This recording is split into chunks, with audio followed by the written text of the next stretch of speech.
జగిత్యాల జిల్లా కొడిమ్యాల మండలంలోని శ్రీరాములపల్లిలో ఇటీవల అనారోగ్యంతో మృతి చెందిన దుంపెటి రజిత కుటుంబాన్ని చొప్పదండి శాసనసభ్యులు సుంకే రవిశంకర్ సోమవారం రోజున పరామర్శించి వారి కుటుంబానికి ప్రగాఢ సంతాపం ప్రకటించారు. అనంతరం వారి కుటుంబానికి 10,000 రూపాయల ఆర్థిక సహాయాన్ని ఎమ్మెల్యే రవిశంకర్ అందించారు. కొడిమ్యాల మండలం శ్రీరాములపల్లి గ్రామం చెందిన దుమ్ముపాటి రజిత అనారోగ్యంతో మృతి చెందారు. కాగా వారి కుటుంబ సభ్యులను సోమవారం రోజున ఎమ్మెల్యే రవిశంకర్ పరామర్శించి 10,000 రూపాయల ఆర్థిక సహాయం అందజేసి వారి కుటుంబ సభ్యులకు ప్రగాఢ సానుభూతిని తెలియజేశారు.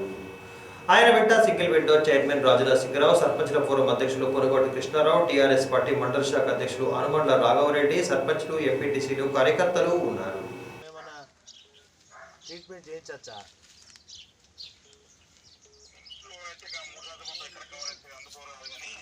ఇంట్లో పిడియాట్రికల్ లేదు, మనము ఏం చేద్దాం, మా పిల్లలు వస్తుంది. దీంట్లో ఇప్పుడు మనకు